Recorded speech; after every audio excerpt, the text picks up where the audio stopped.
Byron Watson here again, also known as Coach Life Pro, reporting live from the Global Leadership Summit here at Willow Creek Community Church in South Barrington, Illinois. Session 3, two great, outstanding presenters and speakers. We have Susan Cain, best-selling author and viral TED speaker on the power of introverts. Amazing topic, and what she shared from her research, as she is an introvert and understands the difference, or at least she has researched the differences between introverts and extroverts. So here's some few takeaways that I've received from her presentation. The first one, introverts and extroverts have different neural pathways. What does that mean? They're wired different. That also means that certain things that stimulates an introvert more likely will not stimulate an extrovert. She said loud music works better for extroverts. The louder the music, extroverts work better. The softer the music, introverts work better. You know, and you know, this is all leadership development that we're talking about here.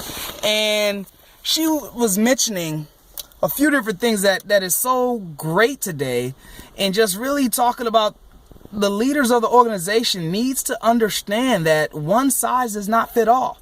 And you really have to make a concerted, intentional effort to understand that. Okay? And she gave 3 different points in this.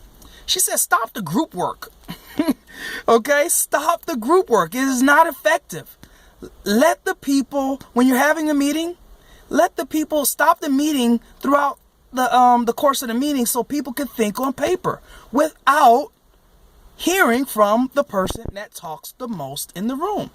See, there's this thing when I learned in my class at Northeastern Illinois University in group dynamics class, it was talking about groupthink. The person that talks the most sometimes can influence the audience, and then we could be conformed, okay, which could be detrimental to the organization. All right. So the next thing is forget networking the way it is. All right. Forget networking the way it is and focus on service. Okay. Focus on service. How can I help you? How can I provide a service to you? So, you know, my mission is to add positive value to the lives of others, families, communities, organizations as well, you know. And the thing is, it's really broad. However, I need to provide a service. How can an organization use my talents to help them identify gaps and close gaps to move people closer to accomplishing their goals? How about accomplishing the goals? How about exceeding the goals? The third thing she was saying was, hey, we need to restore quiet in our culture. Restore quiet in our culture. She referenced Elijah from the Bible. And you know, she was saying that Elijah was looking for God everywhere, right? But where Elijah found God was in a small, still voice. You know, so awesome stuff. You can check her out. But the next speaker that was on the stage, he brought it too. Brother named Byron Watson. Okay, his topic was instigating change through personal sacrifice.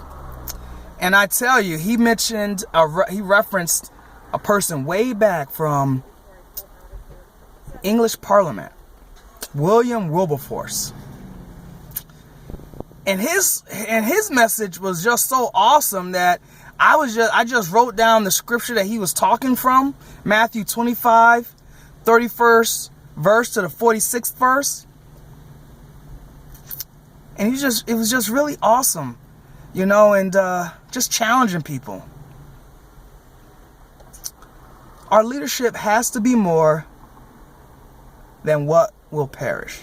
Has to be more than the bonus checks. We're talking about Jesus's organization. It has to be more than what will perish in the bonus checks. He talked about Abraham. He talked about in Genesis 15, faith came first.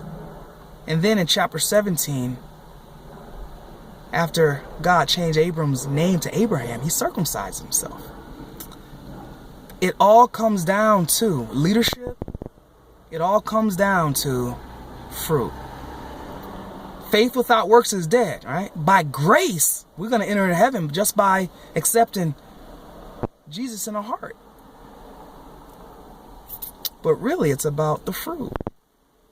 Because there's so much stuff that we can do, but it is never enough that we can do that just the works alone is going to get us into heaven, right? The fruit, right? The Bible deals with the fruit of salvation, okay?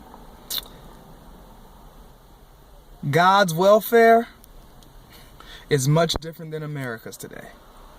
This brother Brian Lawrence, he is talking about inclusivity. Has a multi-ethnic church in Memphis, okay? Just an awesome message. Awesome. Awesome. I shared this. I can't wait to produce the content that I can help some people with leadership development. I'm Byron Watson, also known as Coach Life Pro, reporting live from the Global Leadership Summit here at Willow Creek Community Church in South Barrington, Illinois. I'm asking you to decide, commit, succeed. Ask you to take some quiet time to think. I'm asking you to go away in that quiet time to identify what your personal convictions are. Okay? Identify what your personal convictions are so you will not be easily conformed and influenced by groupthink. Have a good one, and I'll see you later. One more session, all right? I'll talk to you later. Bye.